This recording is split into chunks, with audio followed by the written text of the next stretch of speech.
হরে কৃষ্ণ। আগামী 24শে ফেব্রুয়ারি সোমবার পবিত্র বিজয়া একাদশী ব্রতের দিন। বছরে 24টি একাদশী ব্রতের মধ্যে একটা শ্রেষ্ঠ ব্রত হচ্ছে এই বিজয়া একাদশী ব্রত। খুবই শুভ একটি দিন। এই দিনে কিছু করেন কিংবা না করেন, গাভী বা কুকুরকে খাইয়ে দিন এই একটি খাবার। এতে জীবনে সৌভাগ্য প্রাপ্তি হবে এবং অমঙ্গল দূরীভূত হবে। খুবই গুরুত্বপূর্ণ প্রসঙ্গ আজকের এই পর্বে আমরা জানার চেষ্টা করব। পাশাপাশি শাস্ত্রে এই বিজয়া একাদশী ব্রতের বিশেষ মাহাত্ম্য কথা বর্ণনা করা হয়েছে। আমাদের সকলেরই আজকের এই গুরুত্বপূর্ণ তথ্যগুলো জানা প্রয়োজন। সকলকে স্বাগতম জানাচ্ছি আমাদের এই ধর্মীয় তথ্যমূলক চ্যানেলে। আমরা চেষ্টা করি এরকমই সনাতন ধর্মের ধর্মীয় তথ্যগুলোকে আপনাদের সাথে উপস্থাপন করতে, শেয়ার করতে। তাই আসুন আগামী কিছুক্ষণ সময় একসঙ্গে ধৈর্য ধরে আজকের এই গুরুত্বপূর্ণ তথ্যগুলো জেনে নেই। আশা করছি আজকের এই তথ্যগুলো আপনাকে অবশ্যই সমৃদ্ধ করবে। ভালো লেগে থাকলে অবশ্যই একটা লাইক করে কমেন্টে জয় শ্রীকৃষ্ণ ভগবানের জয় একবার হলেও লিখে যাবার অনুরোধ জানাচ্ছি। কেননা এই একাদশী ব্রতের দিন এটি ভগবান শ্রীকৃষ্ণের অত্যন্ত প্রিয় দিন। অনেক প্রকার ব্রত রয়েছে, এই যে শিব চতুর্দশী ব্রত, দুর্গা দেবীর ব্রত, কালিকা ব্রত, এমনকি কাত্যায়নী ব্রত, তারপরে হচ্ছে দামোদর মাসে দামোদর ব্রত। প্রতিটা ব্রতের এক একটা আলাদা মহিমা রয়েছে, কিন্তু সর্বশ্রেষ্ঠ ব্রত হচ্ছে একাদশী ব্রত। কেননা এই ব্রতটি ভগবান শ্রী বিষ্ণুর অত্যন্ত প্রিয় দিন। যদি কোনো ভক্ত একাদশী ব্রতের দিনে ভক্তের সহিত উপবাস করে লক্ষ্মী নারায়ণের পুজো করতে পারে, তবে তার জীবনে অখণ্ড সৌভাগ্য প্রাপ্তি হয় ভগবানের কৃপায়। তার পরিবারের দারিদ্রতা দূরীভূত হয় এবং ভগবান বিষ্ণুর কৃপায় সকল অশুভ কেটে যায়। তাই সকলের উচিত এই ব্রত একান্ত ভক্তি সহকারে পালন করা।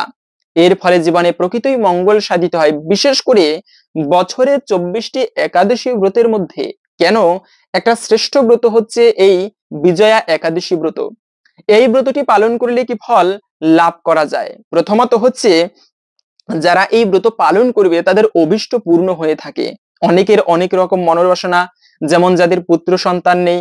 জগতের সবাই দুঃখী, এই জগতে কেউ পরিপূর্ণ সুখী নয়। দেখবেন কোকিলের সুন্দর কণ্ঠ রয়েছে কিন্তু সুন্দর শরীর নেই, আবার ময়ূরের সুন্দর শরীর রয়েছে সুন্দর কণ্ঠ নেই।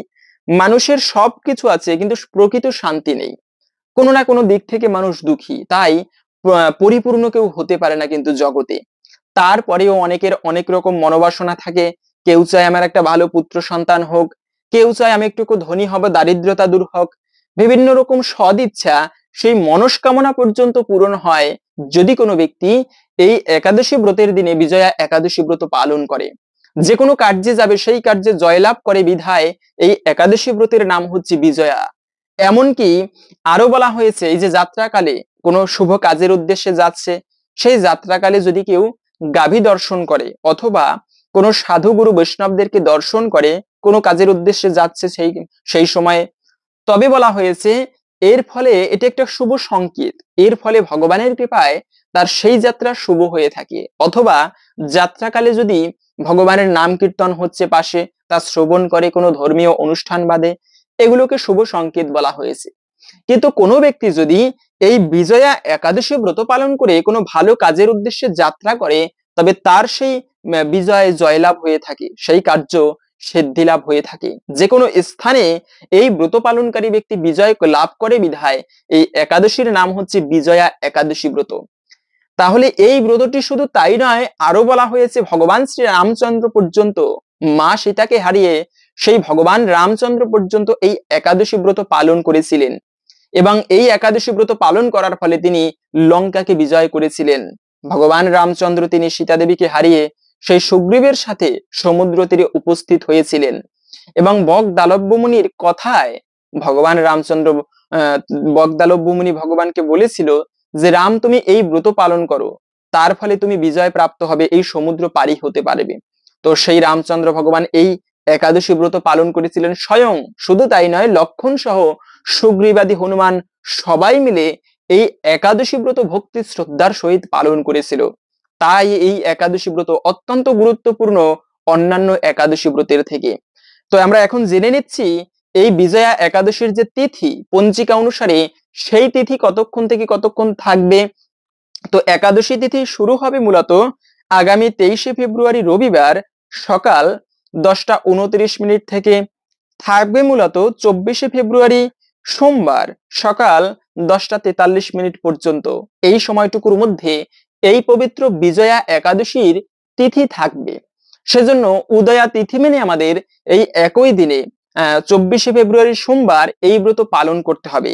স্মার্ত মত, গোস্বামী মত, দুটি মতেই একই দিনে এই ব্রত পালন করতে হবে। অনেকে প্রশ্ন করেন যে এত মত, এত পথ, আমরা প্রকৃতই কোন মতটি পালন করব? একটা হচ্ছে স্মার্ত মত, একটা গোস্বামী মত, তো কোন মত পালন করা উচিত? মনে রাখবে, প্রথমত হচ্ছে কোনো মতেই পালন করব না যদি সেটা শাস্ত্রীয় মত না হয়। তবে গোস্বামীরা সাধারণত শাস্ত্রীয় মত ফলো করে, গোস্বামীরা শাস্ত্রের বিরোধী কোনো মত পালন করে না। তাই সকলেরই উচিত এই গোস্বামী মতে পালন করা, কেননা তারা শাস্ত্রীয় মত অনুসরণ করে। এবং উদয়া তিথি মেনে যে কোনো ব্রত করতে গেলে যদি সেই ব্রতের তিথি পরের দিন ব্রহ্ম মুহূর্তকে স্পর্শ করে, তবে সেই ব্রত আজকের দিনে না করে, যদি আজকে সেই ব্রত হয় আজকের দিনে সেই ব্রত না করে পরের দিনে পালন করতে হয়। এটা হচ্ছে প্রকৃত শাস্ত্রীয় বিধান। সেজন্য বিশেষ করে এই যে বিজয়া একাদশী ব্রত, সেটি স্মার্ত গোস্বামী মত, দুটি মতেই একই দিনে পালন করতে হবে। তো ব্রত যত ভালোভাবে করি না কেন, অনেকে আছে নির্জলা ব্রত করে। হ্যাঁ, যদি কেউ একাদশী ব্রতের সম্পূর্ণ ফল প্রাপ্ত করতে যান, পূর্ণ ফল, তাহলে কিন্তু নির্জলা ব্রত করতে হবে। কেননা ব্রত মানে নির্জলা করতে হয়, ভক্তি শ্রদ্ধার সহিত। এই যে কাত্যায়নী ব্রত পালন করে ভগবান কৃষ্ণকে গোপীরা স্বামী রূপে লাভ করার জন্য কাত্যায়নী ব্রত করেছিল, এবং মা কাত্যায়নী দেবীর কাছে প্রার্থনা করেছিল আমরা যেন স্বামী কৃষ্ণকে স্বামী রূপে লাভ করতে পারি। তার ফলে কিন্তু তারা কৃষ্ণকে স্বামী রূপে প্রাপ্ত করেছিল। তাই এত মাহাত্ম্যপূর্ণ এই ব্রত, ব্রত করা উচিত সকলের, বিশেষ করে একাদশী ব্রত। তাই এই যে ব্রত যদি সম্পূর্ণ ফল লাভ করতে চান, নির্জলা ব্রত সর্বোত্তম। কিন্তু সবাই তো আর নির্জলা ব্রত করতে পারে না। যেমন আমারও কষ্ট হয়ে যায়, আমি নিজেও ফল খেয়ে ব্রত করি। সেক্ষেত্রে হচ্ছে যে কোনো প্রকার ফল খেতে পারবেন, যে কোনো প্রকার ফল, তারপরে হচ্ছে দুগ্ধ খেতে পারবেন। এরপরেও অনেকে আছে লেখাপড়া করে, স্টুডেন্ট, বাহিরে থাকে, কাজকর্মে যেতে হয়, ভারী কাজ করতে হয়, কেননা জীবিকা নির্বাহ করতে হবে। জীবিকা নির্বাহ না করলে সংসার চলবে না। তো কাজ করতে হয়, ভারী কাজ। সেক্ষেত্রে আপনারা সবজি রান্না করে খেতে পারেন, এতেও ব্রতের ফল অনেকাংশেই লাভ করা যাবে। কি কি সবজি খাওয়া যাবে? যেমন কাঠবাদাম, কাজু বাদাম, মিষ্টি কুমড়া, মিষ্টি আলু, পেঁপে, কাঁচকলা, এগুলো আপনারা, তারপরে হচ্ছে ফুলকপি, এগুলো আপনারা সবজি হিসেবে রান্না করে ঘি অথবা সূর্যমুখী তেল ব্যবহার করতে পারেন। কিন্তু মনে রাখবে, ভুলক্রমেও কখনো সরিষার তেল সেই সবজির মধ্যে দেওয়া উচিত নয়। কেননা একাদশীতে ব্রত করেন কিংবা না করেন, ভুলক্রমেও কখনো পঞ্চরবি শস্য গ্রহণ করা উচিত নয়। এতে পাপ না করেও সকল পাপের ভাগী হতে হয়। যে ব্যক্তি একাদশীর দিনে পঞ্চরবি শস্য গ্রহণ করবে, স্কন্দ পুরাণের কথা, মাতৃহা পিতৃহা চৈব ভাতৃহা গুরুহা তথা একাদশান্ত অভিয়ক্তি বিষ্ণু লোকচ্যুত ভাবেত। যে ব্যক্তি একাদশী ব্রতের দিনে মাতৃহত্যা, পিতৃহত্যা, ভাতৃহত্যা সকল পাপের ভাগী হবে যে ব্যক্তি পঞ্চরবি শস্য গ্রহণ করবে। যেমন ধান থেকে যত খাবার হয়, খিচুড়ি, তারপরে হচ্ছে পিঠা, পুলি, পায়েস, এগুলো কখনো ভুলো করেও খেতে নেই। তারপরে গম থেকে যত খাবার হয়, বিস্কিট, কেক, পাউরুটি, এগুলো খেতে নেই। যে কোনো প্রকার ডাল, তারপরে হচ্ছে সরিষা, তিল, মাসকলাই, এগুলো কখনো একাদশীর দিনে খাওয়া উচিত নয়। পাশাপাশি সবজি রান্না করার সময় খেয়াল রাখতে হবে যেন এগুলো খাওয়া না হয়। যেমন পুঁই শাক, ঢেঁড়স, বটবটি, সিম, বেগুন, যে কোনো প্রকার শাক, এগুলোও কখনো একাদশীর দিনে খেতে নেই। এবং অনেকে প্রশ্ন করে যে একাদশীর দিনে চা, পান, বিড়ি, সিগারেট খাওয়া যাবে কিনা। কেননা অনেক সময় দেখেছি, আমার এক দাদু রয়েছে, তাকে যদি বলি একাদশী ব্রত পালন করবে, সে অনেক সময় বলেছে যে আমি সব ছাড়তে পারি, কিন্তু একাদশীর দিনে বা যে কোনো দিনে নেশাটা বর্জন করতে পারি না। তো যদি আপনি প্রথম প্রথম হয়, সেক্ষেত্রে নেশাটা ছাড়তে না পারলে চেষ্টা করবেন আস্তে আস্তে ছাড়ার জন্য। কিন্তু উচিত নয় একাদশী ব্রতের দিনে নেশা করা। মানুষ পারে না এমন কিছু নেই, অবশ্যই পারে, নেশা করে। আবার একটা বিড়িতে, মনে রাখবে এগুলো শরীরের জন্য খুবই ক্ষতিকর, স্বাস্থ্যের জন্য নেশা করা। তো অনেক সময় নেশা করতে করতে মানে এমন ভাবে কাশে, খুবই ভয়ানক ভাবে কাশি হয় তার, তারপরেও নেশা করে। কেন? ওই যে একটা আসক্তি, জানি শরীরের জন্য ক্ষতিকর, আমার ক্ষতি করতেছে, তারপরেও আসক্তির জন্য ছাড়তে পারে না। তাই যারা আধ্যাত্মিক স্তরে উন্নতি করতে চান এদের কখনো নেশা করা উচিত নয়, এটি ক্ষতিকারক। একে তো স্বাস্থ্যের জন্য ক্ষতিকারক, দ্বিতীয়ত হচ্ছে আধ্যাত্মিক স্তরের জন্য ক্ষতিকারক। মন একাগ্র আসে না মনে নেশার ফলে। তো অন্তত পক্ষে এই একাদশী ব্রতের দিনে নেশাকে বর্জন করা উচিত। এমনকি চা পান বিড়ি সিগারেট এগুলো খাওয়া উচিত নয়, এতে কিন্তু ব্রতের সম্পূর্ণ ফল লাভ করা যায় না। এমনকি স্বয়ং ভগবান শ্রীকৃষ্ণ পর্যন্ত তিনি ভগবান হওয়া সত্ত্বেও জগতের প্রচারের জন্য এই একাদশী ব্রত পালন করেছেন। শুধু ভগবান শ্রীকৃষ্ণ নয়, মা যশোদা পালন করত, প্রতিটা ব্রজবাসী এই একাদশী ব্রত পালন করত। একদিন কি হয়েছে, ওই দিনটি ছিল একাদশী ব্রতের দিন। তো যশোদা দেবী জানতো না যে আজকে একাদশী ব্রতের দিন। তো যশোদা ওই দিনে অন্ন রান্না করতেছিল এবং ভগবান শ্রীকৃষ্ণ দেখলো মা অন্ন রান্না করতেছে, গিয়ে মায়ের হাতটি ধরলো এবং বলতে লাগলো, মা তুমি আজকে জানো না একাদশী ব্রত, আজকে অন্ন রান্না করতেছো? যশোদা দেবী তখন কৃষ্ণকে বলল, না কৃষ্ণ, আমি জানতাম না আজকে একাদশী ব্রত, তাহলে এখন কি করব? তখন মাকে বলল, তুমি একটা কাজ করো, এই অন্ন কাউকে দিয়ে আসো যে গ্রহণ করবে, কেননা অন্ন নষ্ট করা মহাপাপ। যদি কোনো ব্যক্তি এজন্য মনে রাখবে, ভুল করেও কখনো অন্ন নষ্ট করতে নেই, খাবার যতটুকু প্রয়োজন ততটুকু নিতে হয়। যে ব্যক্তি খাবার নষ্ট করে তার জীবনে অমঙ্গল আসে, সংসারে দারিদ্রতা আসে, লক্ষ্মী হানি হয়, এতে লক্ষ্মী দেবী নষ্ট হয় খাবার নষ্ট করলে। তাই কদাপি কখনো খাবার নষ্ট করা উচিত নয়। যশোদা দেবী পড়লেন ধর্ম সংকটে। কেন? একে তো হচ্ছে খাবার নষ্ট করা এটি অপরাধের, অন্নপূর্ণা দেবী রুষ্ট হয়। দ্বিতীয়ত হচ্ছে একাদশীর দিনে সেই খাবার বা অন্ন গ্রহণ করলে এতে সকল পাপের ভাগী হতে হয়। তাহলে কি করব? তখন অনেক চিন্তা করে বিচার করলেন যে যমুনা নদীতে যদি ফেলে দেই, অনেক প্রাণী আছে খেয়ে তারা বাঁচতে পারবে। তখন সেই খাবার অন্ন যমুনা নদীতে ফেলতে গেলেন। যমুনা দেবী তিনি উঠে এসে হাত জোর করে প্রার্থনা করছেন, মা আজকে তোমাকে এই যমুনার মধ্যে এই অন্ন আমি ফেলতে দেব না। কেন? আজকে একাদশী ব্রতের দিন, প্রতিটা প্রাণী জানে বৃন্দাবনের একাদশীতে অন্ন গ্রহণ করতে নেই। এই একাদশীর দিনে আমাকে ক্ষমা করো মা। তখন যশোদা দেবী চিন্তায় পড়লেন, তাহলে কে গ্রহণ করবে এই অন্ন? তিনি সেই যমুনার তীরে গালে হাত দিয়ে মলিন বদনে বসে আছেন। এমন সময় একটা মকর মাছ আপন মনে খেলা করতেছিল সেই যমুনা নদীতে জল দিয়ে। তো পাশ দিয়ে তীরে সেই সমুদ্র নদীর তীরে খেলা করতেছিল পাশেই। তখন খেয়াল করলো যশোদা দেবী ভগবান শ্রীকৃষ্ণের মা, তিনি মলিন বদনে বসে আছেন। আরে যে ভগবান কাল বলা হয়েছে, সময় হচ্ছে কিন্তু সেই যমরাজ, মৃত্যুর দেবতা যম। কি সাধক কি পাপী সবাইকে একদিন সেই যমরাজের চরণে মস্তক নত করতে হবে, মৃত্যুকে অনিচ্ছা সত্ত্বেও বরণ করতে হবে। এ হচ্ছে যমরাজ, মৃত্যুর দেবতা, যাকে সবাই ভয় করে। কিন্তু সেই কালেরও যিনি কাল, তিনি হচ্ছেন মহাকাল, স্বয়ং প্রভু শিব। তাকে স্বয়ং কালেও ভয় করে, মৃত্যুর দেবতাও যাকে ভয় করে, এবং সেই মহাকালও যাকে স্মরণ করে, মহাকালও যার সাধনা করে, তিনি কিন্তু হচ্ছেন ভগবান শ্রী বিষ্ণু। আর সেই ভগবান শ্রী বিষ্ণুই তো কৃষ্ণ। তার মা হচ্ছে কিন্তু যশোদা দেবী। সেই ভগবান শ্রীকৃষ্ণ কিন্তু মাকে ভয় করে, তার ভক্তকে ভয় করে। কৃষ্ণ ননি চুরি করে ঘরের কোণে পলায়ন করেছে, মা যশোদা কৃষ্ণকে লাঠি নিয়ে তাড়া করছে, কৃষ্ণ ভয়ে দৌড়াচ্ছে। এ হচ্ছে ভগবান, এ হচ্ছে ভগবানের লীলা। তাই আজকে সেই যশোদা দেবী তিনি মলিন বদনে বসে আছেন। সেই মকর মাছ প্রশ্ন করলো, মা তুমি কেন দুঃখিত মনে বসে আছো? কেন এমন করে গালে হাত দিয়ে বসে আছো? যশোদা দেবী বলতে লাগলো, মকর আজকে একটা ধর্ম সংকটে পড়েছি। কেন? আজকে একাদশীর দিনে অন্ন গ্রহণ করা মহাপাপ, আবার অন্ন নষ্ট করাও মহাপাপ। আমি কি করতে পারি এখন? তোমার কাছে কি কোনো উপায় জানা আছে?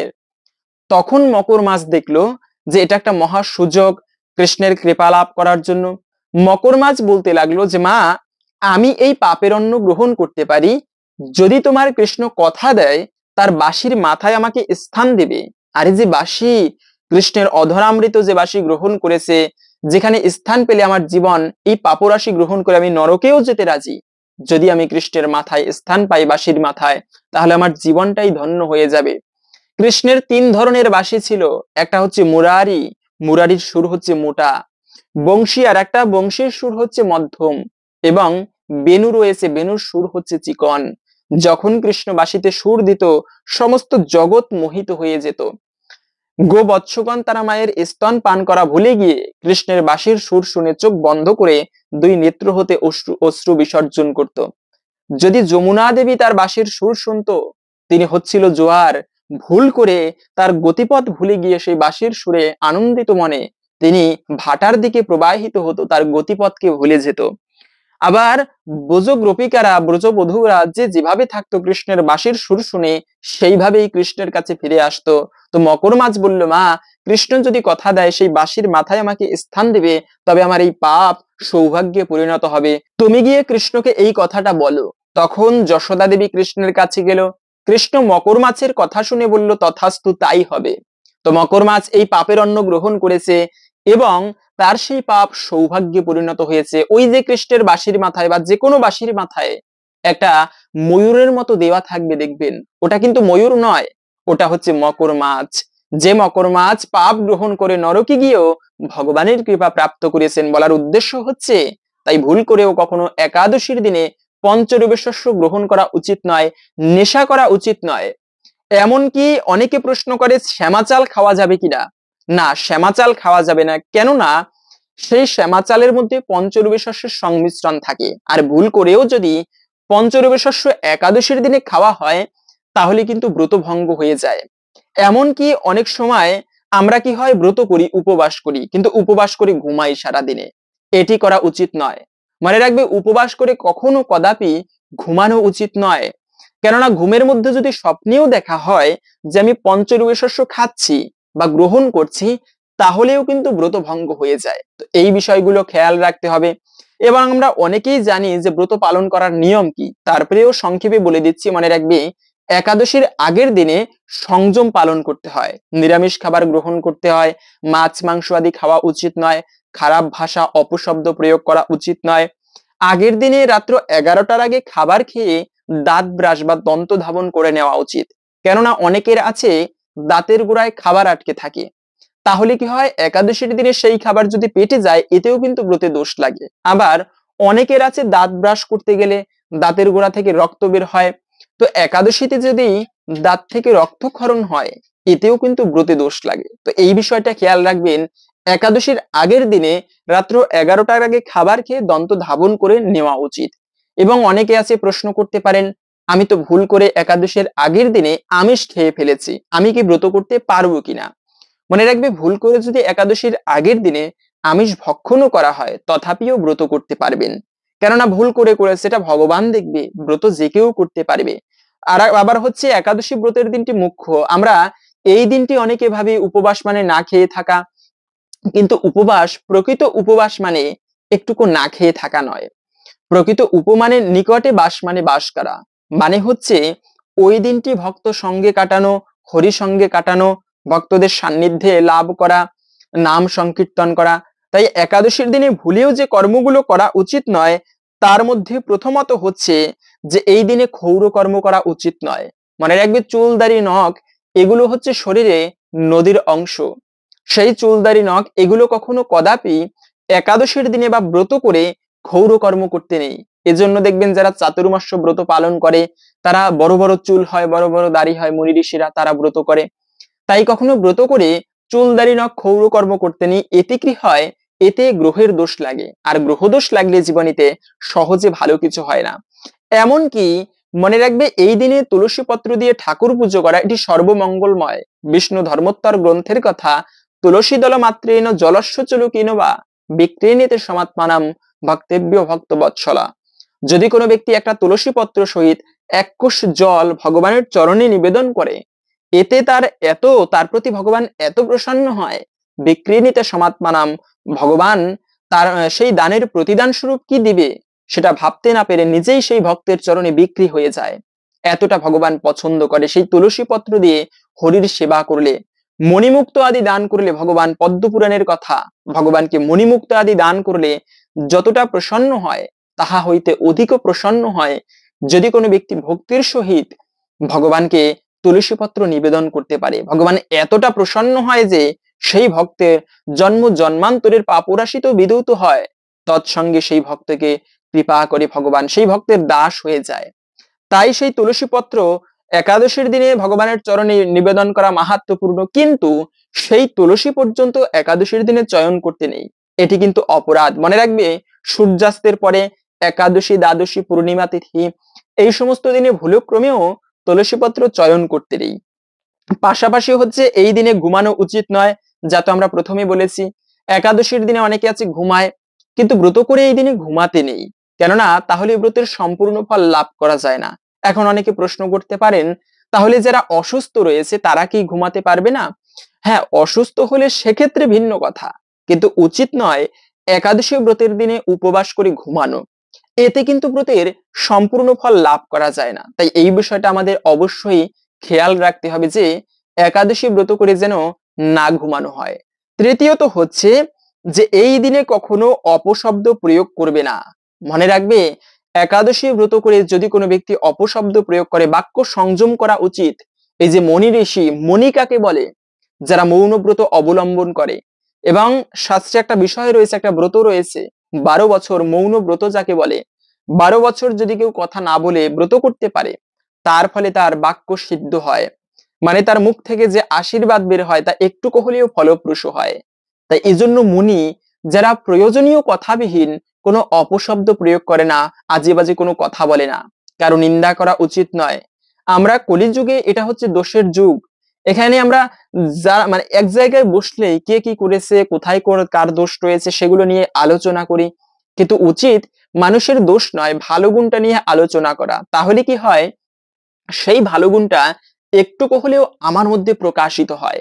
বিশেষ করে এই একাদশী ব্রতের দিন, অন্যান্য দিনে ধর্ম কাজ করলে যে পুণ্যফল প্রাপ্ত করা যায়, একাদশী ব্রতের দিনে ধর্ম কাজ করলে তার থেকে সহস্র গুণ বেশি পুণ্যফল লাভ করা যায়। তাই তো শ্রীমদ্ ভগবদ গীতার কথা, স্বল্পমপিয়স্য ধর্মস্য ত্রায়তে মহত ভয়াৎ। স্বল্পমাত্র যদি কেউ ধর্মানুষ্ঠান করে, মহান ভয় থেকে তা পরিত্রাণ করে, তার ফল কখনো বৃথা হয় না। এই একাদশী ব্রতের দিনে তাই কারো নিন্দা নয়, বরঞ্চ অপরের ভালো গুণের প্রশংসা করুন। এই যে অপশব্দ প্রয়োগ করা, যে দুর্যোধন, সেই দুর্যোধন একবার কৃষ্ণকে নিমন্ত্রণ করেছিল 56 প্রকার ভোগ প্রস্তুত করে।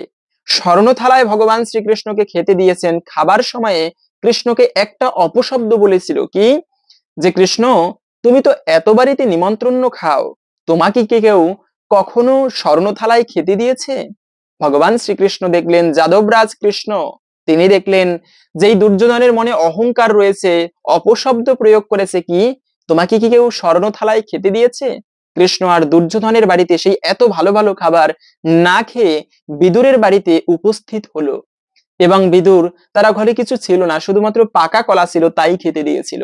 তাই ভগবান খাবার লোভী নয়, ভগবান ভগবান তাকেই কৃপা করে যিনি অকপটে ভগবানের সেবা করতে পারে। এই একাদশী ব্রত অকপটে পালন করে, হিংসা নেই মনের মধ্যে, কোনো দোষ নেই, অপরের নিন্দা করে না। কখনো এই দিনে কারো নিন্দা করা উচিত নয়।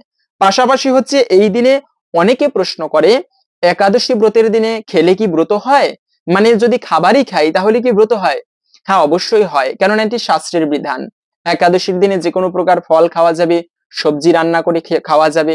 তবে অনেককে দেখা যায় একাদশী ব্রতের দিনে আটা রুটি খায় না, এটি করা উচিত নয়। কেন? এখনো দেখা যায় বিভিন্ন ব্যক্তিরা আটা রুটি খেয়ে থাকে, তো এটা করা উচিত নয়, কেননা আটা রুটি তো সেই পঞ্চরবি শস্যের থেকে আসে। তাই এটি ভুল করেও আগের অনেকে খেয়েছে, অনেকে না জেনে খেয়েছে, সেটা ভিন্ন বিষয়। তো ওটা ধরে বসে থাকলে চলবে না, শাস্ত্রী কি বলেছে সেটি পালন করতে হবে। একাদশীর দিনে ভুলেও আটা রুটি পর্যন্ত খাওয়া উচিত নয়। এবং এই দিনে ভগবানকে ভোগ দেওয়া যাবে কিনা, কেননা আমরা তো একাদশী ব্রত পালন করি, তো ভগবানকে ওই দিন একাদশী ব্রতের দিনে অন্নভোগ দেওয়া যাবে কিনা? হ্যাঁ, অবশ্যই ভগবানকে ভোগ দেওয়া যাবে। মনে রাখবে, প্রাণ প্রতিষ্ঠিত বিগ্রহকে অবশ্যই প্রতিদিন নিয়ম টু নিয়ম ভোগ দিতে হয়। বিভিন্ন বড় বড় মন্দিরগুলোতে দেখবেন যে একাদশীর দিনেও অন্নভোগ দেওয়া হয়, এবং সেই প্রসাদ একাদশীর দিনে গ্রহণ না করে ভক্তরা দ্বাদশীর দিনে পালনের সময় গ্রহণ করে থাকে। তো একাদশীর দিনে ভগবানকে ভোগ দেওয়া যাবে, কিন্তু সেই অন্নপ্রসাদ ভক্তরা গ্রহণ না করে দ্বাদশীর দিনে খেতে হয়। এভাবে করে ব্রত করতে হয়। যেখানে যে একাদশী ব্রত এতটা কেন গুরুত্বপূর্ণ, শাস্ত্রে খুবই সুন্দর একটি কাহিনী পাওয়া যায়। একবার নর্মদা নদীর তীরে গালব নামে মহামুনি বাস করত। এই মুনি তিনি সিদ্ধি লাভ করেছিল, ইষ্টদেবের সাধনা করত। তার একটা পুত্র ছিল, ছোট্ট বাচ্চা, নাম ছিল ভদ্রশীল। এই বাবা তো ইষ্টদেবের ধ্যান করতো, সাধনা করতো, কিন্তু পুত্র ছিল বাবার থেকেও আরো বড় ব্যক্তি। তিনি প্রত্যহ সেই গঙ্গা নর্মদা নদীর তীরে বিষ্ণু মূর্তি বানাতো বালুকা দিয়ে, এবং তা পুজো করে জলের মধ্যে বিসর্জন দিত। এভাবে করে পুজো করত এবং নিজে একাদশী ব্রত পালন করত। আবার সবাইকে বলতো তোমরা সবাই একাদশী ব্রত পালন করবে, এতে ভগবান অত্যন্ত প্রসন্ন হয়। যুগ যুগান্তর তপস্যা করলে যে ফল লাভ করা যায়, একাদশী ব্রত পালন করলে তার থেকে অধিক ফল প্রাপ্ত করা যায়। একদিন গালব মুনির মনে প্রশ্ন জাগলো যে দেখো, আমি তো কোনোদিন এই ভদ্রশীলকে, এই ভগবানকে ভক্তি করা শিখাইনি, পুজো করা শিখাইনি, একাদশী ব্রত পালন করা শিখাইনি, তো আমার পুত্র কোথা থেকে এত সুন্দর ভক্তিযোগ অনুশীলন করা শিখলো?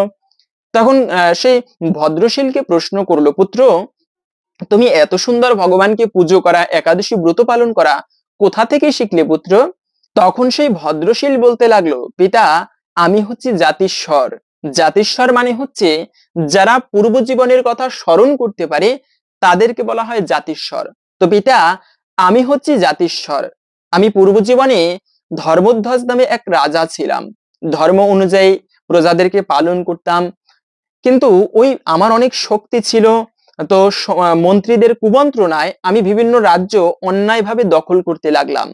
রাজ্যে অনাচার বেড়ে গেল, আমার রাজকোষ সম্পদে বৃদ্ধি হলো অন্যায়ভাবে। এভাবে করে নিজের জীবন পাপময় ভাবে পরিচালনা করতে লাগলাম। একদিন মৃগয়া করতে গিয়ে আমি বনের মধ্যে সৈন্যদেরকে হারিয়ে ফেললাম এবং সারাদিনে কিছু আহার করিনি। প্রচন্ড ক্ষুধা তৃষ্ণায় চতুর্দিকে ভ্রমণ করতে লাগলাম, সৈন্যদেরকে খোঁজাখুঁজি করতে লাগলাম। সারাদিন খুঁজেও আর সৈন্যদেরকে পেলাম না। বনের মধ্যে প্রচন্ড ক্ষুধা তৃষ্ণায় সন্ধ্যাকালে বসে রইলাম। হঠাৎ দেখলাম একটা ভাঙা মন্দিরে কিছু তীর্থযাত্রী এসে তারা রাত্রি যাপন করছে এবং সেখানে ভগবানের নাম কীর্তন করে কাটাচ্ছে। আমিও তাদের সাথে সেই রাত্রি জাগরণ করে রইলাম এবং পরের দিনে আমার প্রচন্ড ক্ষুধা তৃষ্ণায় দেহত্যাগ হলো।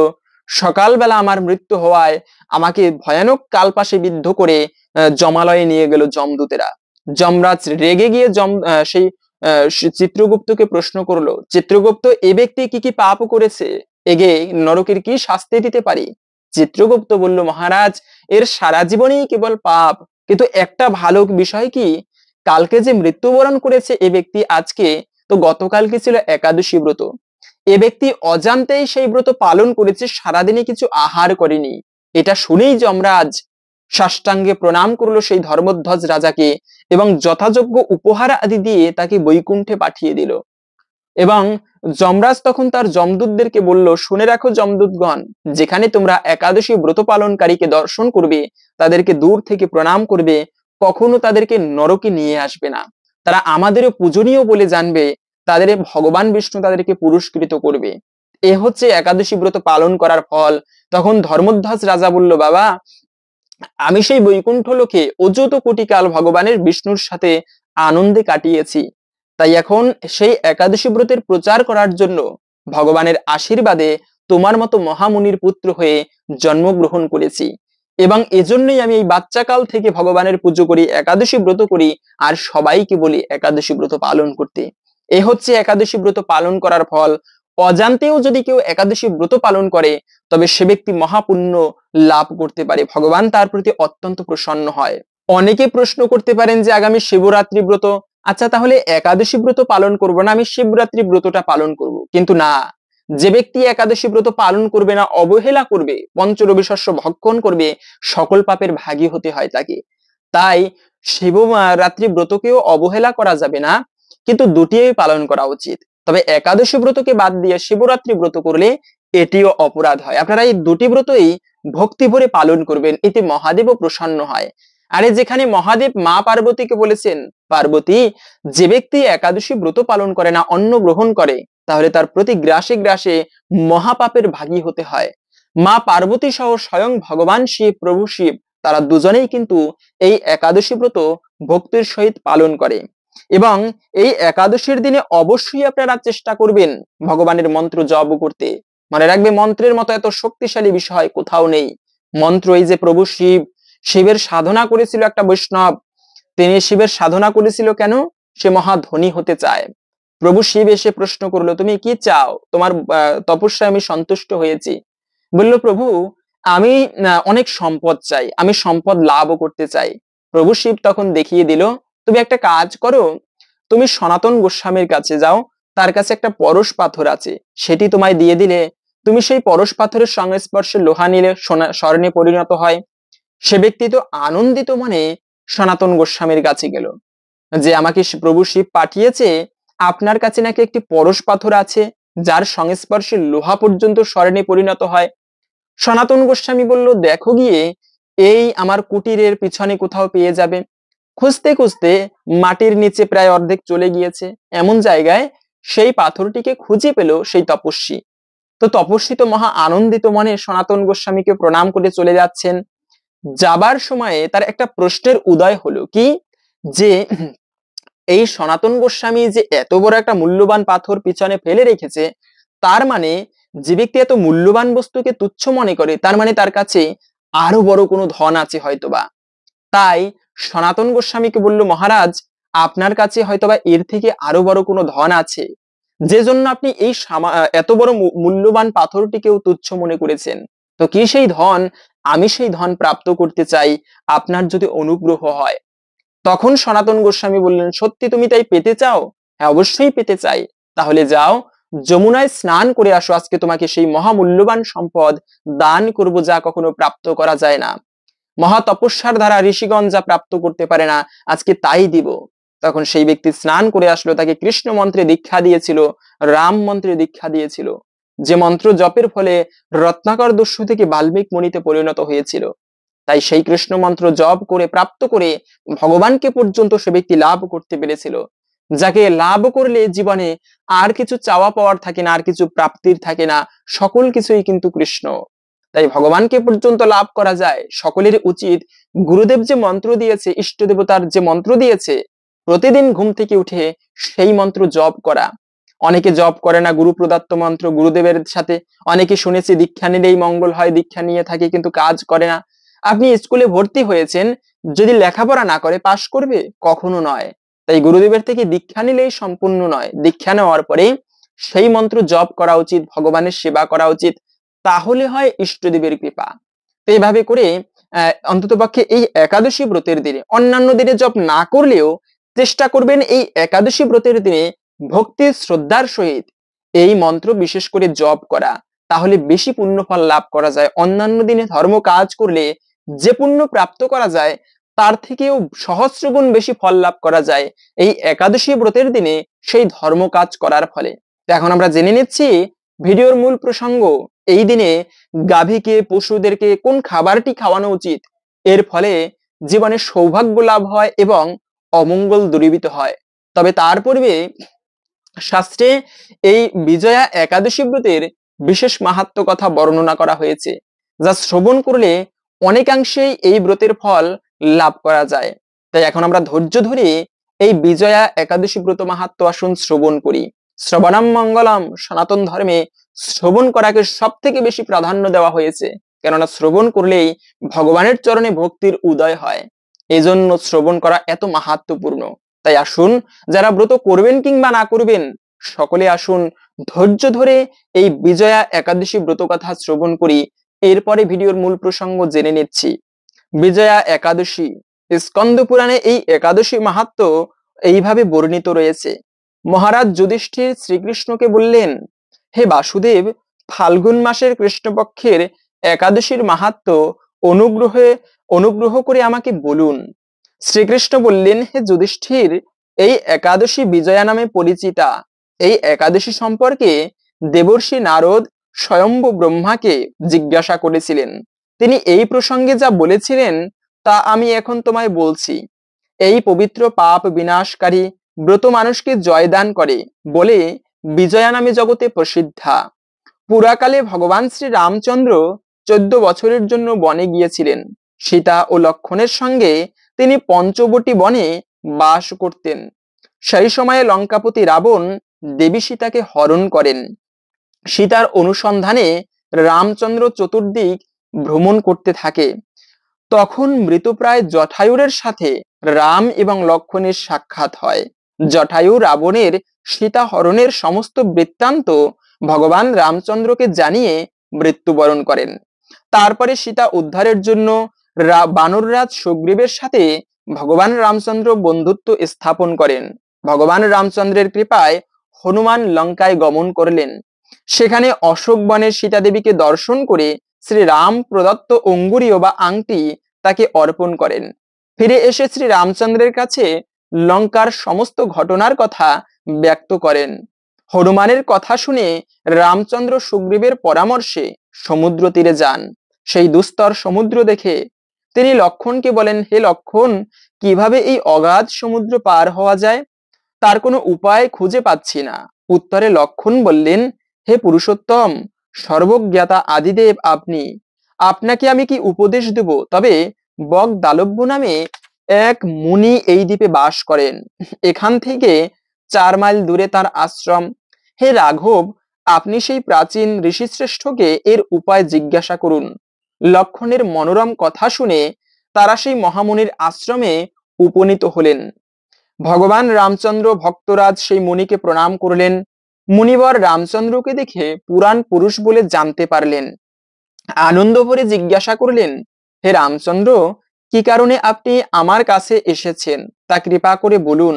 শ্রী রামচন্দ্র বললেন, হে মুনিবর, আপনার কৃপায় সৈন্যসহ আমি এই সমুদ্র তীরে উপস্থিত হয়েছি। রাক্ষস রাজের লঙ্কা বিজয় করাই আমাদের প্রধান উদ্দেশ্য। যাতে এই ভয়ঙ্কর সমুদ্র উত্তীর্ণ হতে পারি তার উপায় জানার জন্য আমরা আপনার কৃপা প্রার্থনা করি। মুনিবর প্রসন্ন চিত্তে পদ্মলোচন ভগবান শ্রী রামচন্দ্রকে বললেন, হে রাম, আপনার অভিষ্ট সিদ্ধির জন্য যে শ্রেষ্ঠ ব্রত করণীয় তা আমি বলছি।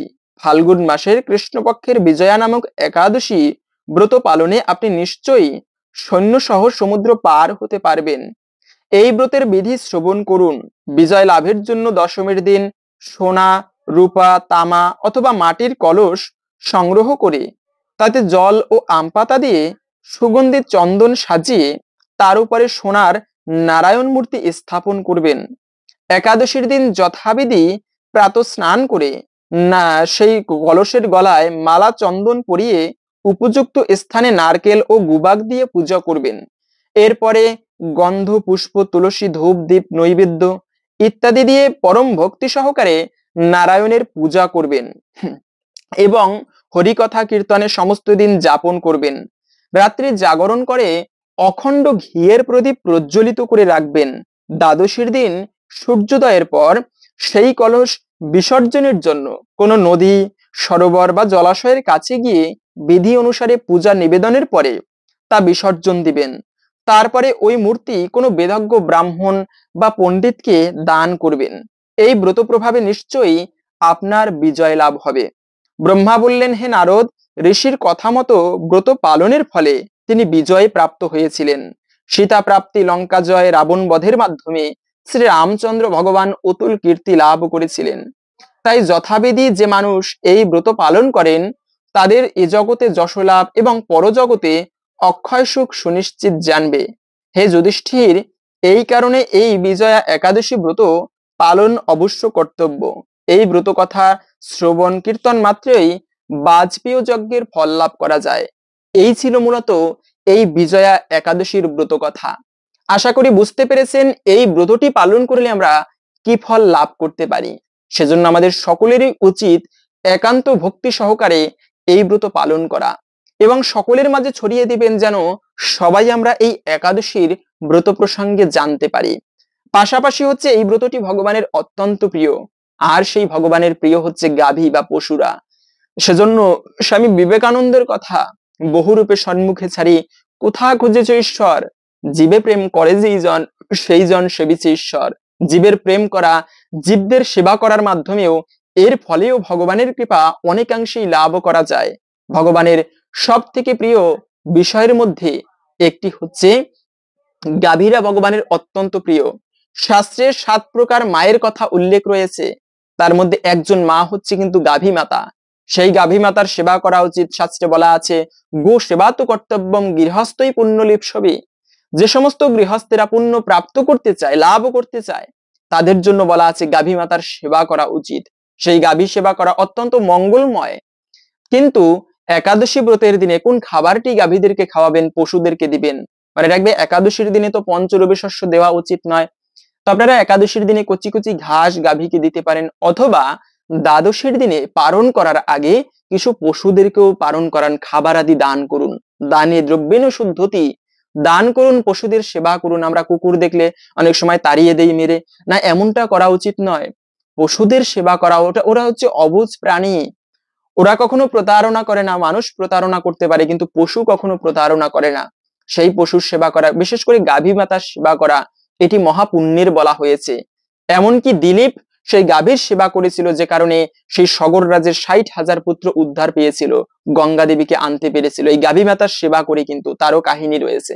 তো যাই হোক, আশা করছি আজকের এই গুরুত্বপূর্ণ তথ্যগুলো জেনে আপনি একটুকু হলেও সমৃদ্ধ হয়েছেন। যদি আজকের এই তথ্যগুলো আপনার জেনে সমৃদ্ধ হয়ে থাকেন, ভালো লেগে থাকে, অবশ্যই একটা লাইক করে কমেন্টে জয় শ্রীকৃষ্ণ ভগবানের জয় একবার হলেও লিখে যাবার অনুরোধ জানাচ্ছি। ভগবানের কৃপায় সকলের জীবনে মঙ্গল হোক এই কামনা করে আজকের ভিডিওটি এখানে সমাপ্ত করছি। হরে কৃষ্ণ।